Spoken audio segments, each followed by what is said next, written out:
Բարև ձեզ, կարծես բոլոր ուժերը ներկայացրեցին իրենց նախընտրական ծրագրերը։ Այսօր PM Not PM-ի շրջանակում կխոսենք քաղաքային կառավարման մասին ընտրությունների եւ պատասխանատվության տեսանկյունից։ Մեր օրինակն է Գյումրիի ավականու ընտրությունները, բայց տրամաբանությունը կիրառելի է ցանկացած քաղաքային կառավարման դեպքում։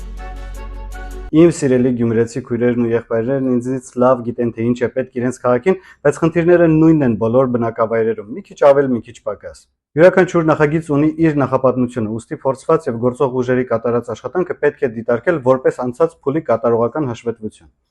Որոշ արդյունքներ իհարկե կան, բայց դրանց ինտենսիվությունը եւ արդյունավետությունը մեղմ ասած խնդրահարույց են։ Եթե դուք գոհ եք կամ անտարբեր, ընտրությունները ձեզ համար գուցե անիմաստ են, Երևանի ավականու ընտրությունների դառը փորձը ձեզ օրինակ։ Եթե ոչ, ապա անհրաժեշտ է փոփոխության ծրագիր։ Եկեք դիտարկենք այս գործընթացը քաղաքային կառավարման համար լավագույն թիմի հավաքագրման տեսանկյունից։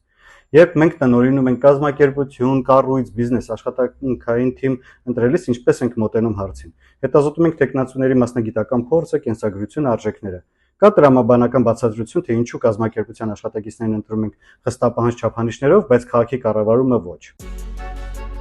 Այս պարագայում անփորձ մածունի ու փորձված թանի առակը չի աշխատում։ Երբ 35 տարի փորձված թանը ապացուցել է իր անարդյունավետությունը, գուցե կարելի է մեկ անգամ չփորձված մածուն ճաշակել նոր առողջ ուժերին հնարավորություն տալով։ Ցավոք Երևանի ավականու ընտրությունների ժամանակ առողջ ուժերը դեռ միասնական դաշինքով չէին հանդես գալիս, եւ արդյունքը տեսանք, թե չէ հիմա կունենայինք առողջ ուժերի մեծամասնություն Երևանի ավականիում։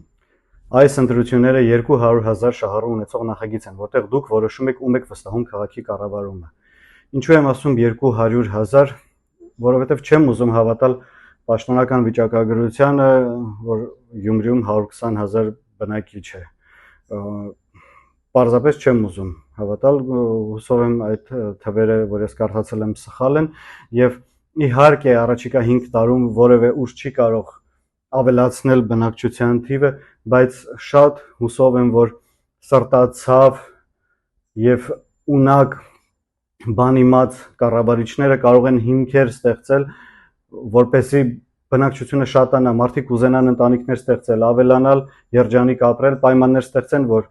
այլ քաղաքներից եւ երկրներից մարդիկ գան Գյումրիում ապրելու։ Եթե առողջ ուժերը չհաղթեն, նրանք պարզապես կկենտրոնանան համապետական ընտրությունների վրա։ Եթե հաղթեն, ստիպված են լինելու ջանք չխնայել, աշխատելու 24/7-ի վրա խոստումներն արագ կատարելու համար, քանի որ իրենց ապագան է կախված դրանից։ Եթե ձախողեն համապետականի մասին, կարող են մոռանալ։ Եվ ես շատ հույս ունեմ, որ այս պարագայում իմ սիրելի գյումրեցիները կշահեն։ Ցանկացած փոփոխություն ռիսկային է, բայց пассивությունն ավելի մեծ ռիսկեր ունի։ Կրկին Երևանի դարափորձը ձեզ օրինակ։ Եթե փոփոխություն չլինի, սպասվում է նույն չզարգացման դանդաղ ընթացքը։ Եթե առողջ ուժերը ստանձնեն կառավարումը, ապա Գյումրին ունի իրական հնարավորություն վերափոխվելու։ Եվրաքվեի օրինակը ցույց տվեց, որ հայաստանցին ու այդ թվում գյումրեցին ունակ է համախմբվելու փոփոխության համար։ Պահանջվող 50,000 ձայնի փոխարեն ապահովեց 60,000 ու սահմանված 2 ամսվա փոխարեն բավական եղավ 1 ամիսը։ Հետևաբար անհրաժեշտ 70,000 ձայները,